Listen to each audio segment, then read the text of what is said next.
Hello all, welcome to SMS channel. Hi అండి అందరికీ. ఈరోజు నేను బ్యాచిలర్ లైఫ్ని ఎంజాయ్ చేస్తున్న వాళ్ళందరి కోసం ఈజీగా అలాగే పర్ఫెక్ట్గా చికెన్ ఫ్రై రెసిపీని ఏ విధంగా చేసుకోవచ్చో ఈ వీడియోలో మీతో షేర్ చేసుకుంటున్నాను. ఈ విధంగా చికెన్ ఫ్రైని చేసుకున్నారంటే కడుపు నిండా తినేయాల్సిందే, అంత బాగుంటుంది. మరింకా లేట్ చేయకుండా అలాగే వీడియోని స్కిప్ చేయకుండా చికెన్ ఫ్రైని ఏ విధంగా తయారు చేయాలో చూసేద్దామా. ముందుగా మనం ఉల్లిపాయల్ని ఈ విధంగా చిన్న చిన్న ముక్కలుగా కట్ చేసుకొని పక్కన పెట్టుకోవాలి. చిన్న చిన్నగా కట్ చేసుకోవడం వల్ల ఫ్రైకి బాగుంటుంది. అలాగే దీంట్లో పచ్చిమిరపకాయల్ని నేను ఇక్కడ చూపిస్తున్న విధంగా చీలికల్లాగా ఈ విధంగా కట్ చేసుకోవాలి. ఫ్రైకి పచ్చిమిరపకాయలు కారం తగిలితే టేస్ట్ చాలా బాగుంటుంది. మామూలుగా కొంతమంది ఎండుమిరపకాయలు లేదంటే కారం ఎక్కువగా వేసి చేస్తారు, కానీ పచ్చిమిరపకాయలు చికెన్ ఫ్రైకి టేస్ట్ని బాగా పెంచుతాయి. సో పచ్చిమిరపకాయలని ఎక్కువగా తీసుకోవచ్చు. మనం తినే కారాన్ని బట్టి దీంట్లోనే ఒక రెమ్మ కరివేపాకుని కూడా వేసుకోవాలి. ఇప్పుడు ప్రాసెస్ చూసేద్దాం. ముందుగా స్టవ్ ఆన్ చేసుకొని ఒక కడాయిలో 3 టేబుల్ స్పూన్స్ వరకు ఆయిల్ని తీసుకోవాలి. ఆయిల్ కొద్దిగా వేడైన తర్వాత ఉల్లిపాయలు, పచ్చిమిరపకాయలు అలాగే కరివేపాకుని కూడా వేసేసుకొని కలుపుకోవాలి. ఇవన్నీ మనకి గోల్డెన్ కలర్లోకి వచ్చేలాగా ఫ్రై అయ్యేంత వరకు కలుపుకోవాలి. ఇవి వేగేలోపు మనం అల్లం వెల్లుల్లి పేస్ట్ని తయారు చేసుకోవాలి. ఈ కర్రీకి ఫ్రై కర్రీస్ ఏదైనా సరే ఇలా అల్లం వెల్లుల్లి పేస్ట్ని అప్పటికప్పుడు మనం ప్రిపేర్ చేసుకుంటే ఆ ఫ్రైకి కానీ కర్రీకి కానీ టేస్ట్ చాలా బాగుంటుంది. చూడండి, ఇక్కడ అల్లము వెల్లుల్లిపాయల్ని తీసేసుకొని ఈ విధంగా పేస్ట్ లాగా చేసేసుకోవాలి. ఇప్పుడు ఈ పేస్ట్ని ఒక బౌల్లోకి తీసుకొని పక్కన పెట్టుకోవాలి. ఇప్పుడు వేగుతున్న ఉల్లిపాయల్లోనే ఈ అల్లం వెల్లుల్లి పేస్ట్ని యాడ్ చేసుకోవాలి. అల్లం వెల్లుల్లి పేస్ట్ వేయగానే మంచి ఫ్లేవర్ అయితే వస్తుంది. ఇలా మొత్తం అంతా బాగా కలిసేలాగా కలుపుకోవాలి. ఇప్పుడు అల్లం వెల్లుల్లి పేస్ట్ మనకి ఆ ముద్ద పచ్చివాసన పోయి గోల్డెన్ కలర్లో బాగా వేగేలాగా ఫ్రై చేసుకోవాలి. చూడండి, ఉల్లిపాయలు వెల్లుల్లి ముద్ద అంతా చక్కగా వేగిపోయాయి. ఈ విధంగా వేగిన తర్వాత మనం ముందుగా శుభ్రంగా క్లీన్ చేసుకొని పక్కన పెట్టుకున్న చికెన్ పీసెస్ ఉన్నాయి కదా, వాటన్నింటినీ దీంట్లో వేసుకోవాలి. చూడండి, ఇక్కడ నేను చూపిస్తున్నాను. ఇలా మొత్తం అన్ని చికెన్ పీసెస్ని వేసేసుకొని ఒకసారి బాగా కలుపుకోవాలి. ఇలా మొత్తం అంతటిని బాగా కలుపుకున్న తర్వాత మనం మూత పెట్టుకొని ఒక 10 నిమిషాల పాటు ఉడికించుకోవాలి. ఇలా మూత పెట్టుకోవడం వల్ల ఆ చికెన్లో ఉన్న వాటర్ కంటెంట్ అంతా బయటకు రిలీజ్ అవుతుంది. చూడండి, ఇక్కడ నేను చూపిస్తున్నాను. చూడండి, వాటరీగా చికెన్ 30% ఉడికినట్టుగా మనకి కనిపిస్తుంది కదా. ఈ విధంగా కుక్ అవ్వాలి. ఇలా కుక్ అయిన తర్వాత అందులో 1/2 టీ స్పూన్ పసుపు అలాగే 1 టేబుల్ స్పూన్ వరకు సాల్ట్ని కూడా యాడ్ చేసుకోవాలి. సాల్ట్ మనకి రుచికి తగినంత చూసుకొని వేసుకోవాలి.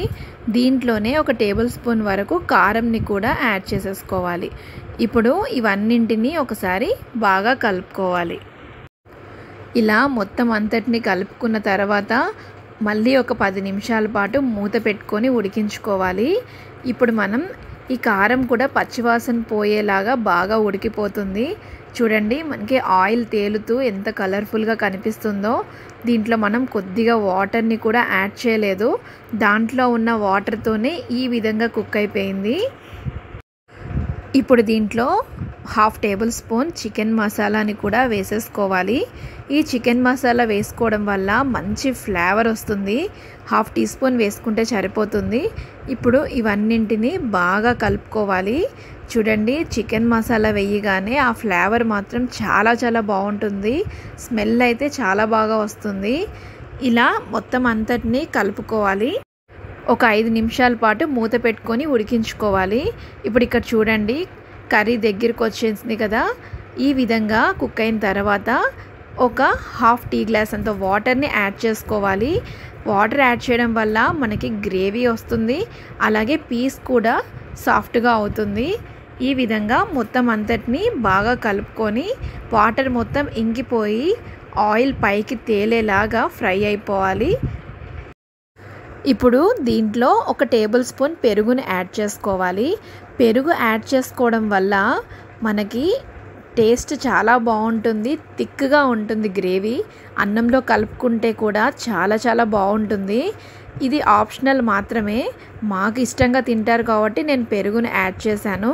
మీకు పెరుగు వద్దు అనుకుంటే మీరు స్కిప్ చేసుకొని అలాగే తీసేసుకోవచ్చు. ఇప్పుడు ఈ పెరుగు కూడా మొత్తం అంతా బాగా దీంట్లో కలిసిపోయేలాగా కలుపుకోవాలి.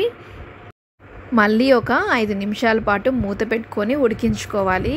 పెరుగు యాడ్ చేసాం కదా, సో వాటరీ అంతా చూడండి పైకి వచ్చేసి ఇంకిపోయి ఆయిల్ తేలిపోతుంది. ఇలా ఫ్రై అయిపోవాలి. చూడండి కంప్లీట్గా పర్ఫెక్ట్గా టెక్స్చర్ కుక్ అయిపోయినట్టు కనిపిస్తుంది కదా మనకి. ఇప్పుడు దీంట్లోనే కొత్తిమీరని కూడా యాడ్ చేసేసుకోవాలి. ఇంకా ఫైనల్ అండి ఇది. కొత్తిమీర యాడ్ చేయగానే ఏ కర్రీకైనా ఆ స్మెల్ కానీ ఆ ఫ్లేవర్ కానీ అదిరిపోతుంది, అంత పర్ఫెక్ట్గా ఉంటుంది. ఇప్పుడు ఇంకా మొత్తం అంతటిని ఒకసారి బాగా కలిపేసుకోవాలి. ఆ ఫ్లేవర్ అంతా కర్రీకి పట్టడానికి ఒక 5 మినిట్స్ మూత పెట్టుకుంటే సరిపోతుంది. ఇప్పుడు చూడండి ఆ కలర్, ఆ టెక్స్చర్ యమ్మీగా కనిపిస్తుంది కదా. మరి ఇంకా లేట్ చేయకుండా సర్వింగ్ బౌల్లోకి తీసేసుకోవాల్సిందే. అంతేనండి, చికెన్ ఫ్రై రెడీ అయిపోయింది. చూశారు కదా ఎంతో కలర్ఫుల్గా యమ్మీగా ఎంత బాగుందో. ఇలా చూడటానికే కలర్ఫుల్గా కనిపిస్తుందంటే తింటే టేస్ట్ మాత్రం అదిరిపోతుంది, అంత బాగుంది. మరి ఈ రెసిపీని మీరు కూడా తప్పకుండా ట్రై చేయండి. ఈ చికెన్ ఫ్రైని పప్పుచారుతో కానీ పప్పుతో కానీ సైడ్ డిష్ లాగా తింటే ఆహా, అసలు ఆ టేస్టే సూపర్ అసలు. మరి ఇంకా లేట్ చేయకుండా ట్రై చేసేసేయండి మీరు కూడా. అలాగే దీంట్లో 1 టేబుల్ స్పూన్ లెమన్ పిండుకొని తింటే చాలా చాలా బాగుంటుంది. మరి తప్పకుండా ట్రై చేసేసేయండి. అండ్ అలాగే ఈ వీడియో కనుక మీకు నచ్చితే please do like, share and subscribe to our SMS వంటిల్లు channel. Thank you for watching. Bye bye.